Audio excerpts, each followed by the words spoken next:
오늘 우리에게 주신 하나님의 말씀은 어제에 이어서 사도행전 4장 23절부터 사도행전 4장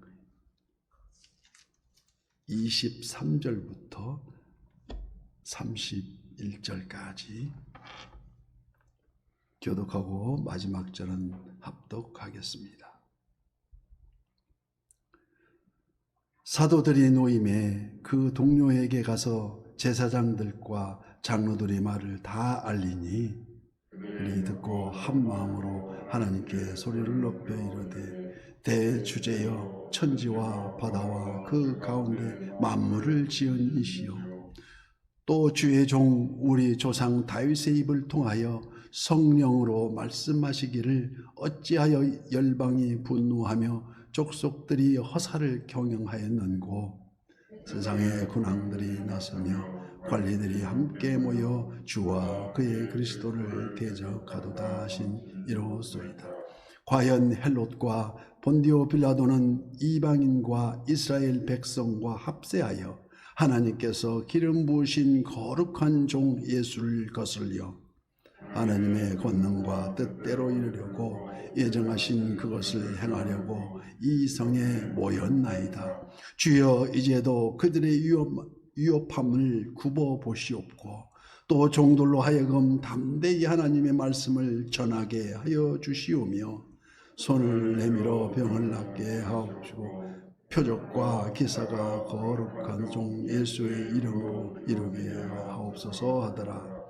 빌개를 다함에 모인 곳이 진동하더니 무리가 다 성령이 충만하여 담대히 하나님의 말씀을 전하니라. 아멘. 오늘도 유튜브를 통해서 실시간 선한 이웃의 기도의 향연 속에 새벽을 깨우는 우리 성도님들 모두에게 여호와 샬롬 지키시는 하나님의 평강과 풍성한 은혜를 축복합니다. 오늘 본문은 한마음으로 하나님께 기도하는 장면으로 오늘 부르신 찬송 중에 너 시험을 이겨 새 힘을 얻고 저 예수를 믿어 늘 승리하라.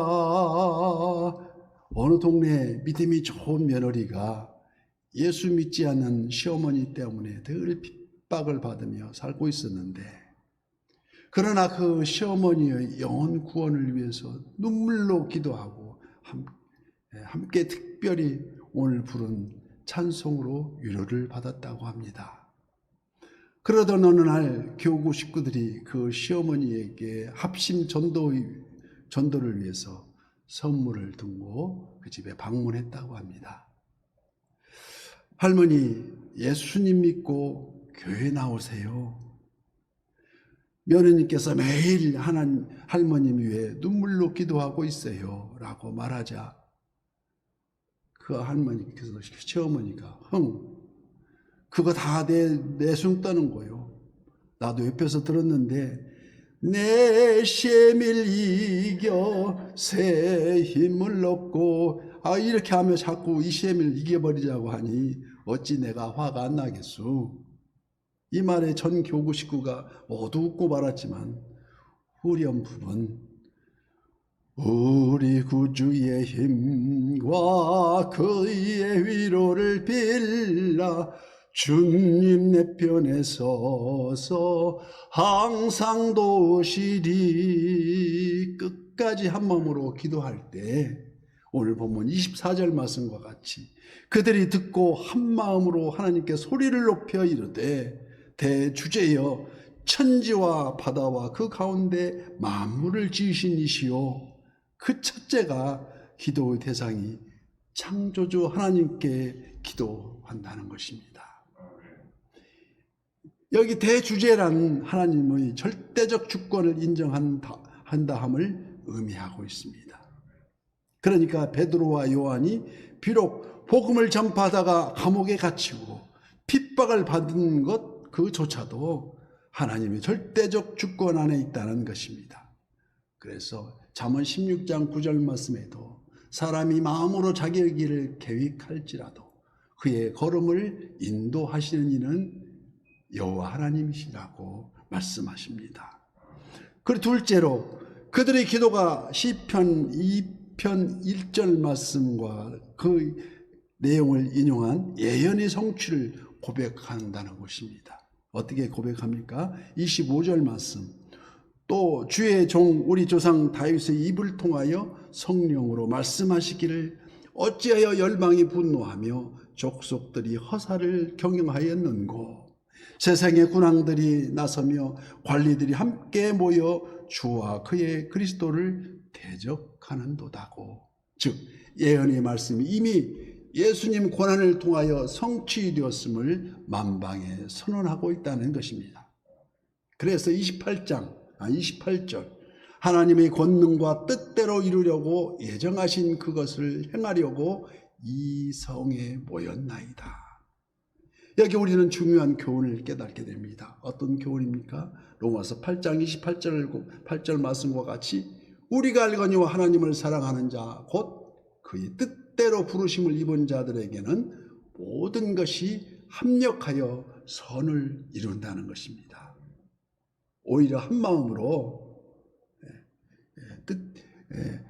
뜻대로 이루려고 합심한 기도하고 합력하여 선을 이루려고 그럼 우리 모여서 말과 행동으로 하나님을 예수님을 거스르지 말아야 한다는 것입니다. 그래서 오히려 한 마음으로 29절 말씀과 같이 주여 이제도 그들의 위협함을 굽어 보시옵고 또 종들로 하여금 담대히 하나님의 말씀을 전하게 하여 주시오며 이러한 기도의 내용과 함께 우리 모두의 어려운 현실을 성경에 비추어 이해하고 또 이렇게 이해된 사실을 토대로 간절히 기도하고 간구해야 함이 마땅하다는 것을 우리에게 교훈합니다. 또한 우리는 과연 이처럼 한마음으로 우리의 처한 현실을 성경에 비추어서 정확하게 이해하고 믿음으로 함께 기도하고 있는지 이 아침 오늘 우리가 스스로 반문해야 돌아보아야 한다는 것입니다. 사도 베드로와 요한을 비롯한 그들 모두는 복음을 전하지 말라 하는 그 위협 속에서도 오히려 담대하게 복음을 선포할 수 있도록 하나님께 한마음으로 간구하고 있다는 것입니다. 믿음이란 바로 고통과 고난의 어려운 현실을 받아들임으로써 기도에 무릎을 꿇는 것이라고도 할 수 있습니다. 이러한 관점에서 우리는 모두 점점 더 삭막해져가는 현실을 직시하면서 오늘도 새벽을 깨워야 될 줄 믿습니다. 즉 고통과 고난 중에도 천지 만물을 지으신 하나님 아버지께 도움을 청할 수 있음이 이 얼마나 축복된 우리냐 하는 것입니다. 이 과정에서 세 가지의 유익을 드러난다고 하여서 첫째 과정, 참된 성도가 밝히 드러나며 흑백이 드러나듯이 알갱이와 쭉쟁이가 확연하게 구별된다는 것입니다. 그 참된 성도들이 하나가 되어서 그 하나 되는 연단을 통하여 더욱 정의로워진다는 것을 알 수 있습니다. 우리도 때는 이때라 고난의 어려움 중에도 오히려 담대하게 복음을 전할 수 있도록 한 마음으로 기도해야 될 줄 믿습니다. 이어서 30절 말씀에 손을 내밀어 병을 낫게 하시옵고 표적과 기사가 거룩한 종 예수의 이름으로 이루어지게 하옵소서 하더라. 손을 내밀어, 즉 하나님의 권능의 손을 내밀어, 이 기도의 목적은 치유나 이적 자체에 있는 것이 아니라 거룩한 종 예수의 이름으로 이루어지게 하옵소서라 함. 즉 요한복음 20장 30절이 설명하고 있습니다. 예수께서 제자들 앞에서 이 책에 기록되지 아니한 다른 표적도 많이 행하셨으나 오직 이것을 기록함은 너희로 예수께서 하나님의 아들 그리스도이심을 믿게 하려 함이요 또 너희로 믿고 그 이름을 힘입어 생명을 얻게 하려 함이라. 즉 복음 전파에 온통 그 초점이 맞추어 있다는 것입니다. 그러므로 오직 하나님의 말씀을 게을리하면서 이 표적과 기사를 구한다면 결코 온당치 못함을 지적하고 있습니다. 성령으로 성령으로 아니하고는 누구든지 예수를 주라 시인할 수 없다함과 같이 이 믿음 자체도 하나님의 선물이라는 것이 아니겠습니까? 그래서 에베소서 2장 8절 말씀에도 너희는 그 은혜에 의하여 믿음으로 말미암아 구원을 받았으니 이것이 너희에게서 난 것이 아니요 하나님의 선물이라. 행위에서 난 것이 아니니 이는 누구든지 자랑하지 못하게 함이라. 사도 베드로와 요한을 비롯한 이들 성도가 한 마음으로 기도할 때 지금 어떤 일이 일어나고 있습니까? 31절 말씀. 빌기를 다함에 모인 곳이 진동하더니 무리가 다 성령이 충만하여 담대히 하나님의 말씀을 전하니라. 하나님께서 시내산에 강림하실 때에도 땅이 진동했듯이 하나님의 강력한 임재가 그들이 모인 장소의 진동을 통하여 나타났다는 말씀입니다. 우리가 다 성령이 충만하여 어떤 일이 벌어졌습니까? 오직 담대하게 하나님의 말씀을 전하고 있다는 것입니다. 핍박받는 성도들과 성도들이 간청하는 기도를 통하여 알 수 있듯이 우리 기도의 중심이 당장 내게 필요한 것을 이루어 달라고 간절히 간청하기에 앞서 자기를 부인하고 자기 십자가를 지고 그 말씀 가운데 순종하여서 그런즉 너희는 먼저 그의 나라와 그의 의를 구하라. 그리하면 이 모든 것을 너희에게 더하시리라. 먼저 그 나라와 그 의를 구하면 그 나머지는 덩달아서 더 풍성한 보너스로 이루어 주시겠다는 것입니다. 어떻게 이루십니까? 흔들어 넘치도록 부어주신다는 것입니다. 덤으로, 보너스로. 그래서 이 아침도 우리는 새벽을 깨우면서 말씀에 순종한 삶이 되기를 원한다 하여서 기도하면서 오늘도 담대히 하나님 말씀을 전하는 저와 선한 이웃이 다 지체가 되시기를 예수님 이름으로 축복합니다.